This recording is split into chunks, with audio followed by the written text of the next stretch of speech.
Hello students, आज के इस वीडियो में हम बात करेंगे क्लास 10th के एक बहुत ही important chapter reflection and refraction of light की।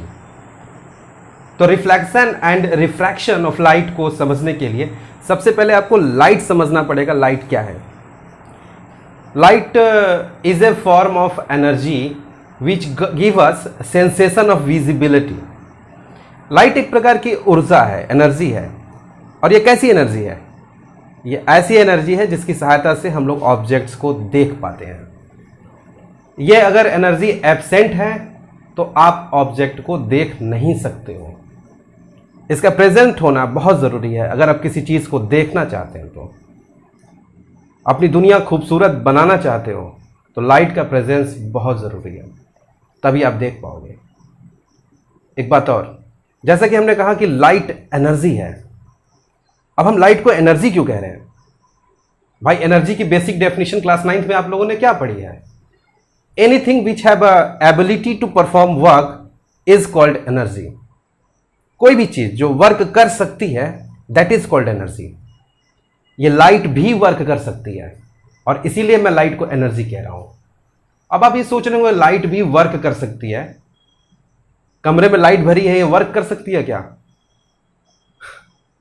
डायरेक्ट नहीं करेगी, बट कर सकती है। ये सोलर पैनल में आप लोग क्या करते हो? जो छतों पे सोलर पैनल लगा होता है, वो लाइट की ही एनर्जी को पहले ट्रैप करता है और फिर बैटरी की सहायता से उसको इलेक्ट्रिकल एनर्जी में कन्वर्ट किया जाता है। तो बैटरी जो इलेक्ट्रिकल एनर्जी देती है, उसकी एनर्जी का सोर्स क्या है? उसकी एनर्जी का सोर्स जो पैनल ने लाइट एनर्जी को ट्रैप किया है, वही एनर्जी है। और आप उस इलेक्ट्रिकल एनर्जी से आप अपने घरों की बहुत सी डिवाइसेस को चला पाते हो। दैट मीन्स लाइट के पास वर्क करने की क्षमता है, वह एनर्जी है, और वही एनर्जी इलेक्ट्रिकल एनर्जी में तब्दील हुई है और वर्क कर पा रही है। हम लाइट की थोड़ी मॉडर्न डेफिनेशन की तरफ चलें तो लाइट को हम लोग इलेक्ट्रोमैग्नेटिक वेव मानते हैं। टर्म थोड़ा टफ हो गया आपके लिए, बट वेव का मतलब आपको समझना है, तो समझिए कि एनर्जी जब प्रोपेगेट होने लगती है तो हम लोग कहते हैं कि वेव चल रही है। Wave means nothing, just the travelling of the energy is called wave. और लाइट को हम लोग इलेक्ट्रोमैग्नेटिक वेव क्यों कहते हैं? क्योंकि इलेक्ट्रोमैग्नेटिक वेव की डेफिनेशन होती है ऐसी वेव जिसको चलने के लिए मीडियम नहीं चाहिए। लाइट को भी चलने के लिए मीडियम नहीं चाहिए होता है। लाइट एनर्जी है और इसको चलने के लिए मीडियम नहीं चाहिए, और इसलिए इसको हम लोग इलेक्ट्रोमैग्नेटिक वेव कहते हैं। और लाइट को चलने के लिए मीडियम नहीं चाहिए, इसका बहुत सा एविडेंस है। सन से लाइट अर्थ पर आ जाती है, तो क्या अर्थ से लेकर के सन तक मीडियम भरा हुआ है? आई मीन एयर भरा हुआ है क्या? निश्चित ही नहीं। फिर भी सन से लाइट अर्थ तक आ जाती है। इससे ये प्रूफ होता है कि लाइट को चलने के लिए कोई सा भी मीडियम नहीं चाहिए। बिना मीडियम के लाइट चल सकती है, और इसलिए लाइट को हम लोग इलेक्ट्रोमैग्नेटिक वेव कहते हैं। और सभी इलेक्ट्रोमैग्नेटिक वेव को आप लाइट नहीं कह सकते हो। इलेक्ट्रोमैग्नेटिक वेव के बहुत से टाइप्स होते हैं, और सभी इलेक्ट्रोमैग्नेटिक वेव्स को आप लाइट नहीं कह सकते हो। जनरली कोई भी वेव आपको दिखती नहीं है, विजिबल नहीं होता जनरली वेव्स, लेकिन इलेक्ट्रोमैग्नेटिक वेव का एक पार्ट विजिबल होता है जिसको हम लोग लाइट कहते हैं। और कौन सा पार्ट? इलेक्ट्रोमैग्नेटिक वेव जो 4000 एंगस्ट्रॉम से लेकर के 7200 एंगस्ट्रॉम वेवलेंथ प्रोसेस करे, ऐसी इलेक्ट्रोमैग्नेटिक वेव जिसके वेवलेंथ का रेंज 4000 एंगस्ट्रॉम से 7200 एंगस्ट्रॉम तक होगा, ऐसी ही इलेक्ट्रोमैग्नेटिक वेव को हम लोग लाइट कहते हैं। ये वाली बात थोड़ी आपके पल्ले कम पड़ी होगी, बट इसको दिमाग में बैठा लीजिए, आगे बहुत ही काम करेगा। लाइट के कुछ कैरेक्टर्स को हम लोग समझते हैं, जिसके बेसिस पर लाइट के बारे में हम लोग और अधिक जान पाएंगे। तो सबसे खूबसूरत बात यह है कि light always travel in a straight line. यह हमेशा स्ट्रेट लाइन में ही चलती है, हमेशा। और इसका सबसे बड़ा जो एविडेंस है कि अगर लाइट के ट्रैवलिंग पाथ के रास्ते में आप कोई भी ऑब्स्टिकल रख दोगे, तो उस ऑब्स्टिकल की शैडो बन जाती है। और कैसी शैडो? बिल्कुल शार्प शैडो बनती है, ब्लंट शैडो नहीं, शार्प शैडो। और इस इंसिडेंट से ये प्रूफ हो जा रहा है कि लाइट हमेशा स्ट्रेट लाइन में चलती है। इस बात को जरा समझिए। जैसे यहां पर हमने कोई आपको शैडो दिखाई दे रहा होगा बोर्ड पर, ये चलिए बोर्ड पर शैडो बन रहा है और बिल्कुल शैडो वैसा ही बन रहा है, बिल्कुल शैडो वैसा ही बन रहा है। ये दो लाइट है, हमने कमरे में दो लाइट लगाई हुई है और इसलिए आपको दो शैडोज दिख रहे होंगे। बट अगर एक लाइट होती तो जैसी ये ऑब्जेक्ट है हूबहू उसकी शैडो भी वैसी ही बन रही है। इसका मतलब कि लाइट स्ट्रेट लाइन में चलती है। अगर लाइट स्ट्रेट लाइन में नहीं चलती तो सोचो कि लाइट जो आ रही है, शैडो बन रहा है रेक्टेंगुलर शेप का, हमने रेक्टेंगुलर ऑब्जेक्ट लिया है और इसकी शैडो भी रेक्टेंगुलर शेप की बन रही है। अगर लाइट स्ट्रेट लाइन में नहीं चलती तो लाइट आती यहां किनारों पर मुड़ जाती और मुड़ करके यहां पर भी आपका उजाला पैदा कर देता है, लेकिन मुड़ती नहीं है, हमेशा स्ट्रेट लाइन में चलती है। और इसलिए देखिए ये शैडो बन रहा है, स्ट्रेट लाइन में चलने के कारण ही शैडो ऐसे जा रहा है। तो लाइट स्ट्रेट लाइन में चलती है, ये बात प्रूफ हो चुका है, because it always gives sharp shadow of an object when object placed in the way of travel of the light. Light straight line में चलती है, बात प्रूफ हो गई है। और लाइट के चलने के रास्ते को ही हम लोग रे ऑफ लाइट कहते हैं। जैसे मान लीजिए लाइट स्ट्रेट लाइन में कुछ इस तरह से चल रही है, इस तरह से यहां से लाइट एमिट हुई और इस डायरेक्शन में स्ट्रेट लाइन में जा रही है। तो लाइट के जो चलने का रास्ता होता है, दैट रास्ता is called ray of light.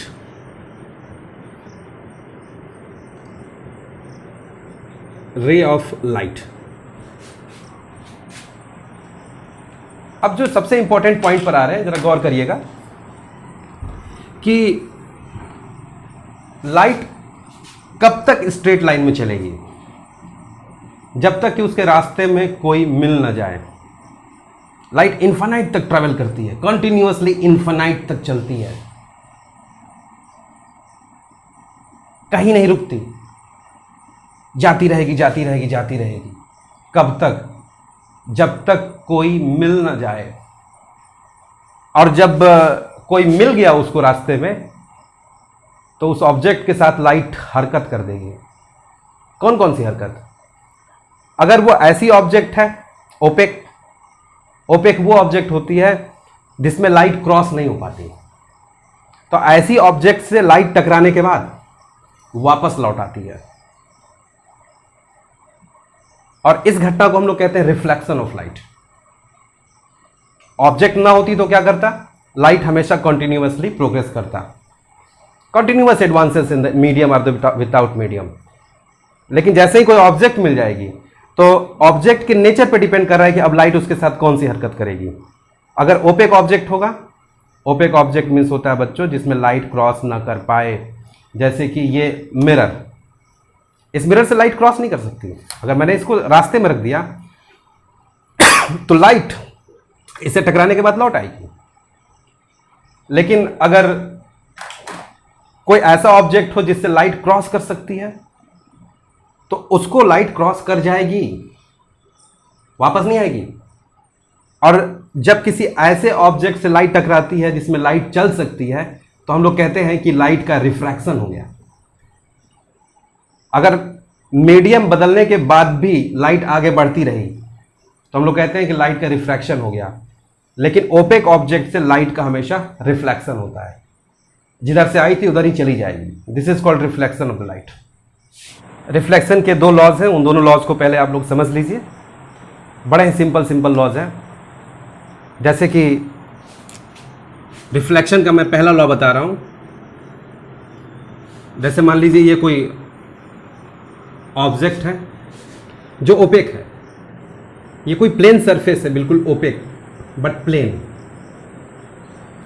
कुछ इस मिरर के तरीके से। इस पर अगर लाइट आकर के इंसिडेंस होगी तो क्या होगा? मान लीजिए कोई लाइट की रे आकर के इस पर इंसिडेंस हो रही है। जो लाइट की रे ऑब्जेक्ट पर आकर के इंसिडेंस होती है उस लाइट की रे को हम लोग कहते हैं इंसिडेंस रे।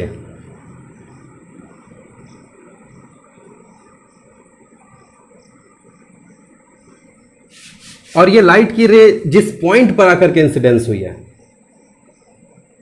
इंसिडेंस लाइट की रे सरफेस के जिस पॉइंट पर आकर के इंसिडेंस हुई है, उस पॉइंट को हम लोग कहते हैं point of incidence.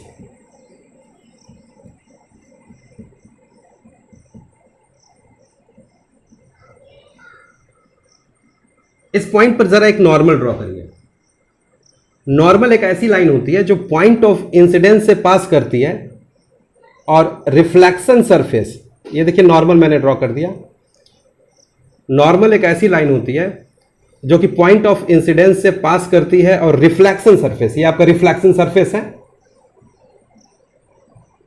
Reflection surface वो सरफेस होता है जिस सरफेस से टकराने के बाद लाइट उसी मीडियम में लौट जाए। तो ये नॉर्मल हो गया। अब रिफ्लेक्शन के बाद लाइट की रे ऐसे जाएगी, आई, टकराई, टकरा करके लौटना है, लौट गई।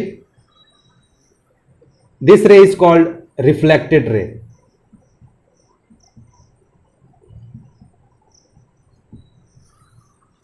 अब अगर रिफ्लेक्शन का लॉ आपको पढ़ना है कि रिफ्लेक्शन का कौन कौन सा लॉ है, तो पहला लॉ जिसको लेकर काफी कंफ्यूजन है बच्चों के अंदर, इसलिए इस पॉइंट पर बहुत ही ध्यान दीजिएगा। ये छोटी मगर मोटी बात है। इंसिडेंस लाइट की रे, रिफ्लेक्टेड लाइट की रे और ये नॉर्मल, तीनों किसी एक ही प्लेन में लाई करते हैं। इंसिडेंट रे, रिफ्लेक्टेड रे और नॉर्मल तीनों एक ही प्लेन में है।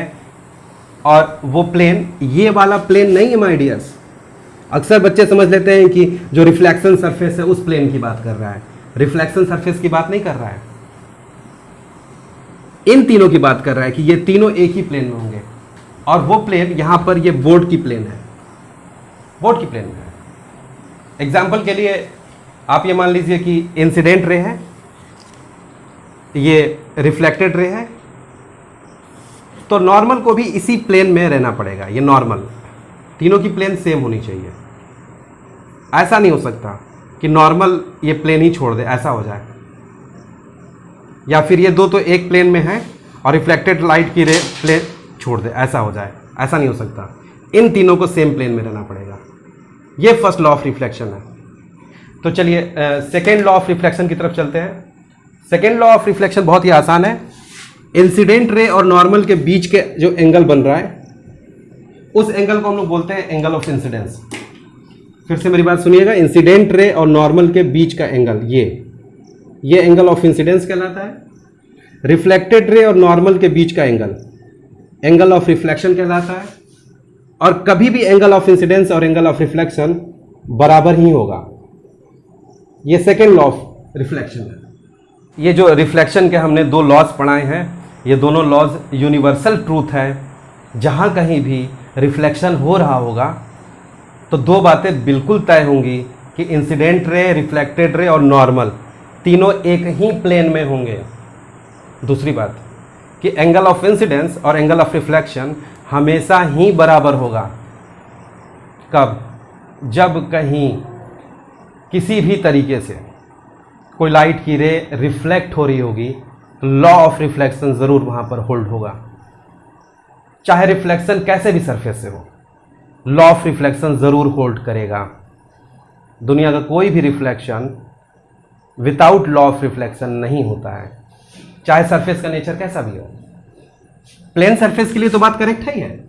और अगर सरफेस प्लेन ना भी हो, इस तरह का भी गंदा सा सरफेस हो, इरेगुलर, और इस पर भी अगर लाइट की रे आकर के इंसिडेंस हो रही है, मान लेते हैं हम इस पर ला करके गिरा दे रहे हैं लाइट की रे को, ये इंसिडेंस करा दिया, तो यहां भी लाइट की रे रिफ्लेक्ट अपने मन से नहीं करेगी, आई बराबर आर से ही करेगी। और आई बराबर आर यहां समझने के लिए आप फिर से नॉर्मल ड्रॉ करिए।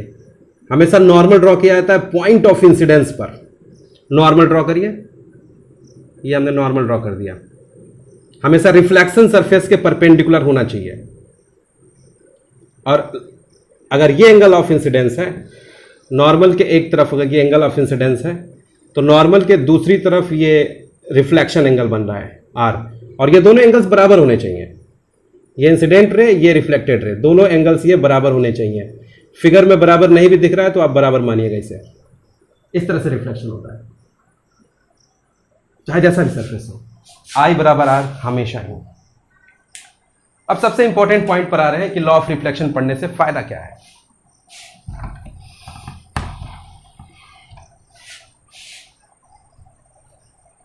बेसिकली किसी ऑब्जेक्ट को देखने के लिए क्या चीज चाहिए, हम किसी ऑब्जेक्ट को देख कैसे पाते हैं, ऑब्जेक्ट हमें कैसे दिखती है,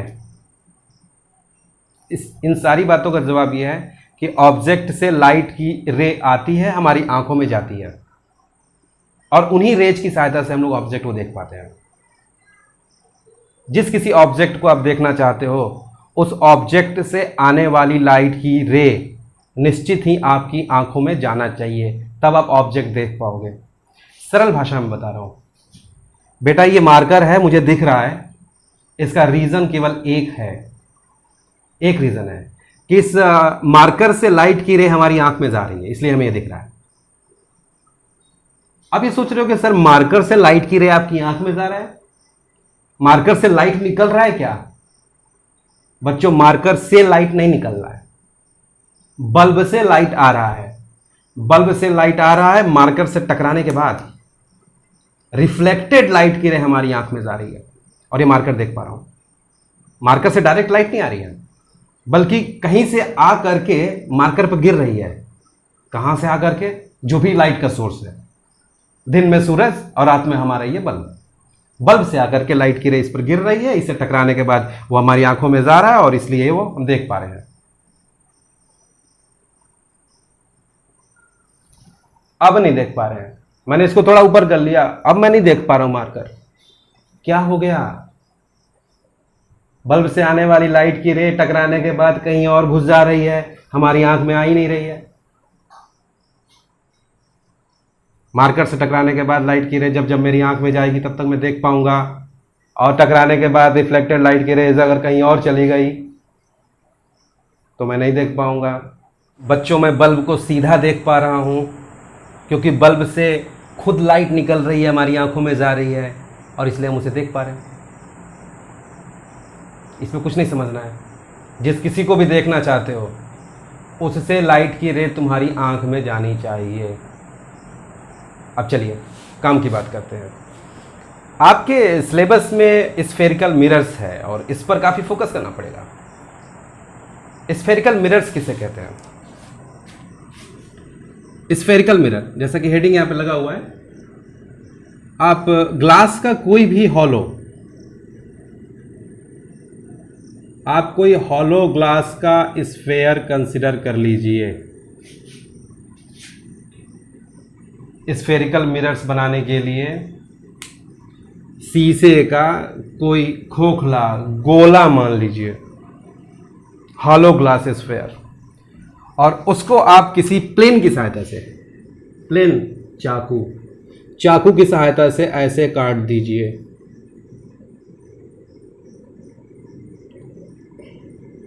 मिट गया हमसे। चाकू की सहायता से काट दीजिए। काट दोगे बच्चों, ये बाहर निकल आएगा। ये हिस्सा कट के यहां पर निकल आया, और इसके ऊपर अगर आपने यहां पॉलिशिंग कर दी, आउटसाइड पॉलिश कर दो, ऐसे किसी भी मटेरियल से जिससे लाइट क्रॉस ना हो पाए, जिससे लाइट क्रॉस ना हो पाए, ऐसे किसी भी मटेरियल से। अब सवाल ये उठता है कि कैसे मटेरियल से?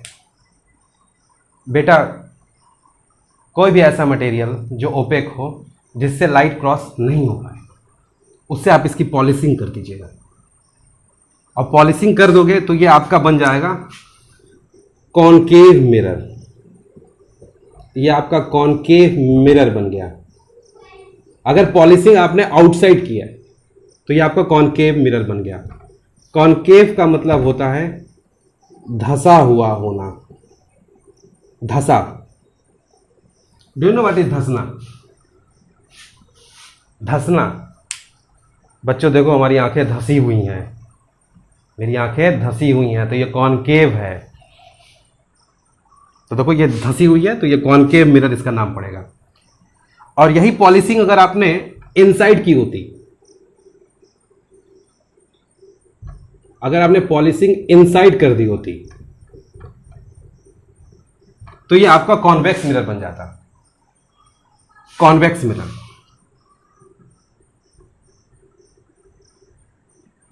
अब ये कॉन्वेक्स शब्द का मतलब क्या होता है? कॉन्वेक्स का मतलब होता है उभरा हुआ, निकला हुआ। जैसा कि हमारा पेट, वीडियो में शायद मेरा पेट नहीं दिख रहा होगा, वो कॉन्वेक्स है बच्चों, वो बाहर की तरफ है, कॉन्वेक्स है।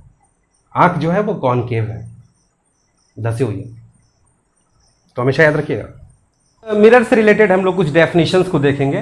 पहले हम लोग कॉनकेव मिरर से रिलेटेड कुछ डेफिनेशंस को देखा जाए, जो काफ़ी इंपॉर्टेंट होगा इस लेसन को बढ़ाने के लिए।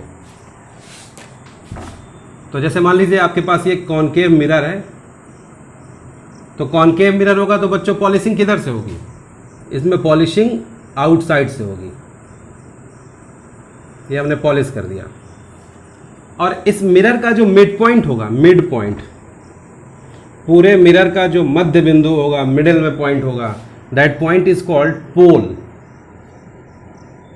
उसी पॉइंट को हम लोग पोल ऑफ द मिरर कहते हैं। और मिरर को आप कंप्लीट करिए।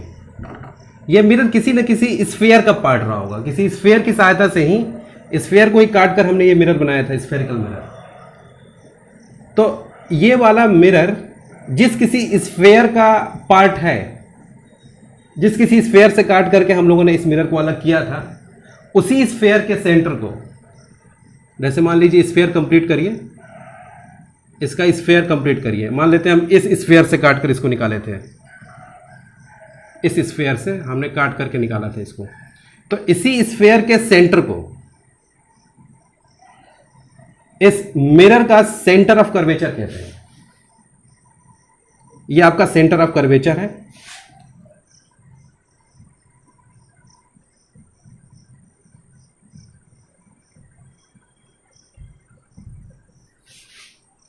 और सेंटर ऑफ कर्वेचर और पोल, ये आपका पोल मिल गया था, middle point.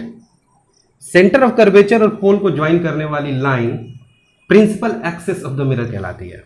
Centre of curvature और पोल को ज्वाइन करिए, ये आपको जो लाइन मिल रही है, this line is called principal axis.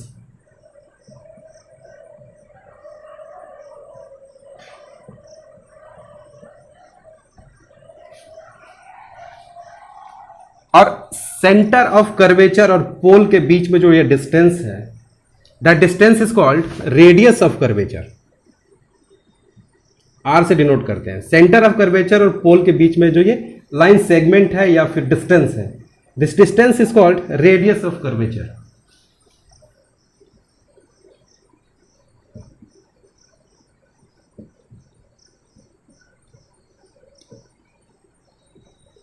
करेंगे कॉनकेव मिरर के फोकस के बारे में। इन सारे पॉइंट्स को समझना बहुत जरूरी है इस चैप्टर में बातों को आगे समझने के लिए। Focus of concave mirror. तो आप ये मान लीजिए कि यहां पर कोई कॉनकेव मिरर है, आउटसाइड पॉलिशिंग कर दीजिए, तो ये आपका कॉनकेव मिरर बन जाएगा। और ये कॉनकेव मिरर का मिडिल पॉइंट यानी कि पोल ऑफ द मिरर, यहां कहीं सेंटर ऑफ कर्वेचर मान लीजिए, और सेंटर ऑफ कर्वेचर और पोल को ज्वाइन करने वाली लाइन, ये आपकी प्रिंसिपल एक्सिस बन जाएगी।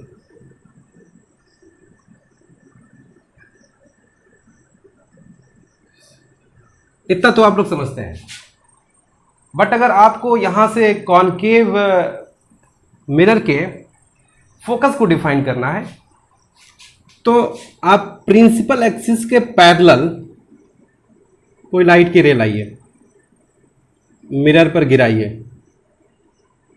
कोई भी लाइट की रे जो प्रिंसिपल एक्सिस के पैरेलल आ रही है, वो मिरर से टकराने के बाद रिफ्लेक्ट होगी। मिरर लाइट की रेस को रिफ्लेक्ट करता है, क्रॉस नहीं होने देगा, रिफ्लेक्ट करके वापस भेज देगा। तो ये जिस किसी पॉइंट पर प्रिंसिपल एक्सिस को काट देगा, ये मान लीजिए आपकी रिफ्लेक्टेड लाइट की रे है, तो ये रिफ्लेक्टेड लाइट की रे ने प्रिंसिपल एक्सिस को जिस किसी पॉइंट पर काट दिया, उसी पॉइंट को हम लोग फोकस कहते हैं। पूरी बात फिर से समझ लीजिए।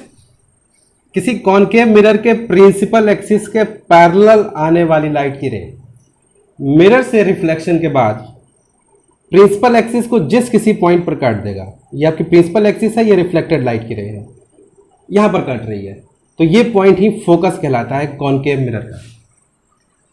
अब एक सवाल खड़ा होता है कि इंसिडेंस लाइट की रे इधर ही से क्यों गई, क्यों नहीं ये इधर से गई। लाइट की रे आकर के मिरर से टकरा रही है, इट्स ओके, टक्कर के बाद ये रिफ्लेक्टेड लाइट की रे इधर से ही क्यों जा रही है। अगर हमने रिफ्लेक्टेड लाइट की रे को इधर से भेज दिया तो क्या तकलीफ होगी, क्यों नहीं जा सकती है, ये सवाल है। और इस सवाल का जवाब ये है कि जहां कहीं भी रिफ्लेक्शन होता है तो रिफ्लेक्शन कुछ नियमों के अंडर में ही होता है, लॉ ऑफ रिफ्लेक्शन फॉलो होना चाहिए वहां पर। तो देखो बच्चों, अगर ये इंसिडेंस रे है तो रिफ्लेक्टेड लाइट की रे कहां से जाएगी, अगर आपको ये मालूम करना है तो आपको नॉर्मल ड्रॉ करना पड़ेगा। नॉर्मल ड्रॉ करोगे तभी आप रिफ्लेक्टेड लाइट की रेस को पता कर पाओगे कि कहां से जाएगी। और नॉर्मल हमेशा ड्रॉ किया जाता है पॉइंट ऑफ इंसिडेंस पर, ये आपका पॉइंट ऑफ इंसिडेंस है, ये इंसिडेंस लाइट की रे, ये आपका point of incidence. Point of incidence पे आप नॉर्मल ड्रॉ करिए, और नॉर्मल हमेशा पॉइंट ऑफ इंसिडेंस से पास करता है, और स्फेरिकल मिरर के केस पे ये नॉर्मल सेंटर ऑफ कर्वेचर से होकर के जाएगा। ये आपकी नॉर्मल हो गई, और ये बेटा एंगल ऑफ इंसिडेंस मिल रहा है आपका यहां पर, इंसिडेंस रे और नॉर्मल के बीच का एंगल ऑफ इंसिडेंस। तो निश्चित ही रिफ्लेक्टेड लाइट की रे नॉर्मल के दूसरी तरफ से जाती है। इस साइड, एक सेम साइड से तो जाने का सवाल ही नहीं उठता, सेम साइड से जाएगी तो आई और आर बराबर नहीं हो पाएगा। तो अगर इंसिडेंस लाइट की रे ये है तो रिफ्लेक्टेड लाइट की रे नॉर्मल के दूसरी तरफ हमेशा होगी, और कितने डिग्री के एंगल से, आई के बराबर एंगल से ही। अगर ये एंगल आई है तो ये एंगल भी आपका आई ही होगा, लॉ ऑफ रिफ्लेक्शन से। तो रिफ्लेक्टेड लाइट की रेस को मजबूरी में इधर से होकर के जाना पड़ रहा है, प्रिंसिपल एक्सिस को जिस किसी पॉइंट पर काट रहा है, that point will be focus of the concave mirror. अब हम लोग बात करेंगे कॉन्वेक्स मिरर के फोकस पर। तो मान लीजिए ये आपका कॉन्वेक्स मिरर है। अब अगर ये कॉन्वेक्स है तो पॉलिशिंग आप इनसाइड करोगे,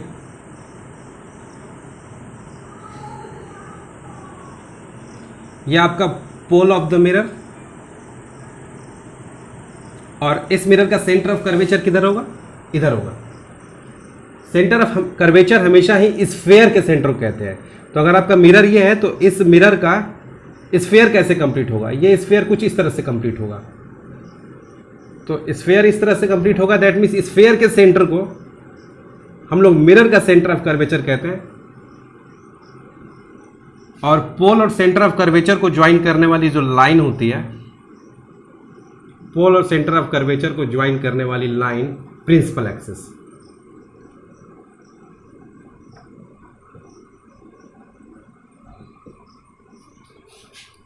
अब अगर कॉन्वेक्स मिरर का फोकस समझना है तो आप कॉन्वेक्स मिरर के प्रिंसिपल एक्सिस के पैरेलल लाइट की रेस को ला करके इंसिडेंस कराइए, ऐसे प्रिंसिपल एक्सिस के पैरेलल लाइट की रेस को लाइए और मिरर पे इंसिडेंस कराइए। और ये इंसिडेंस होने के बाद अब यहां से लाइट की रे क्रॉस नहीं करेगी। अच्छा, दिमाग में ये आइडिया आ रही है, लाइट की रे आप इधर से लाना चाहते हो, लाइट की रे हमेशा इधर से लाना चाहते हो क्या आप?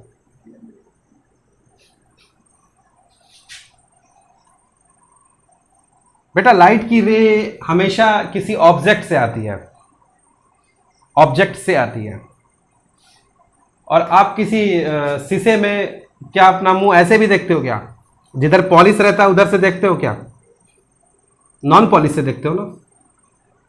तो आप पॉलिश वाले तरफ से अपना मुंह देखने की कोशिश मत करिएगा। आपका मुंह ऑब्जेक्ट है, दैट मीन्स की लाइट की रे वहां से आनी है। तो नॉन पॉलिश सरफेस की तरफ हमेशा लाइट की रे लाइए, प्रिंसिपल एक्सिस के पैरेलल लाइए। मिरर से रिफ्लेक्शन के बाद ये प्रिंसिपल एक्सिस को जिस किसी पॉइंट पर काट देगी उसको हम लोग फोकस कहेंगे। तो ये लाइट की रे मिरर से रिफ्लेक्शन के बाद कुछ ऐसे चली जाएगी, ये ऐसे चली जाएगी रिफ्लेक्शन के बाद। ये रिफ्लेक्टेड लाइट की रे है, और ये रिफ्लेक्टेड लाइट की रे बच्चों देखो क्या प्रिंसिपल एक्सिस को काट रही है। रिफ्लेक्टेड लाइट की रे प्रिंसिपल एक्सिस को काट रही है, इसका जवाब है नहीं। रिफ्लेक्टेड लाइट की रे इधर जा रही है, प्रिंसिपल एक्सिस ये है, तो नहीं काट रही है। जबकि नियम ये होता है कि रिफ्लेक्टेड लाइट की रे प्रिंसिपल एक्सिस को जिस पॉइंट पर काटेगी that point is called focus. तो नहीं काटेगी तो आप कटवाइए, इसकी पूंछ पकड़ करके लाइए, पीछे से लाइए। अब पीछे से जब भी लोगे तो डॉटेड लाइन से लोगे, पीछे से बढ़ाइए। अब ये प्रिंसिपल एक्सिस को काट दिया, आपको फोकस मिल गया। और यहां भी वही सवाल है कि लाइट की रे इस कॉन्वेक्स मिरर से रिफ्लेक्शन के बाद इधर क्यों गई है, और इधर क्यों गई है, इसको अगर जानना है आपको तो आप नॉर्मल ड्रॉ करिए। नॉर्मल ड्रॉ करोगे तभी आपको रीजन पता चल पाएगा। तो नॉर्मल हमेशा पॉइंट ऑफ इंसिडेंस, ये पॉइंट ऑफ इंसिडेंस बच्चों, और ये सेंटर ऑफ कर्वेचर है। पॉइंट ऑफ इंसिडेंस और सेंटर ऑफ कर्वेचर को मिलाइए, ठीक से मिलाइएगा। पॉइंट ऑफ इंसिडेंस और सेंटर ऑफ कर्वेचर को ज्वाइन कर दीजिए। ये जो लाइन मिल रही है वो नॉर्मल है, तो देखो ये इंसिडेंस रे है, ये नॉर्मल है, तो ये एंगल ऑफ इंसिडेंस मिल रहा है। तो निश्चित ही रिफ्लेक्टेड लाइट की रेस को नॉर्मल के दूसरी तरफ होना पड़ेगा, और कितने डिग्री के एंगल पर, जितना डिग्री का एंगल ये है उतना ही डिग्री के एंगल पर। तो इस लाइट की रे को यहां पर लॉ ऑफ रिफ्लेक्शन होल्ड कर रहा है, लॉ ऑफ रिफ्लेक्शन से ही वो इधर जा रही है। उसके लिए आप निश्चिंत रहिए, लॉ ऑफ रिफ्लेक्शन से ही वो इधर जा रही है। और जब इधर जा रही है तो प्रिंसिपल एक्सिस को नहीं काट पा रही है, नहीं काट पा रही है तो हमने इसको पीछे से लिया है, और प्रिंसिपल एक्सिस को जहां कहीं काट देगा that point will be focus. आज के लिए इतना ही, अगली बात अगले वीडियो में। Thank you.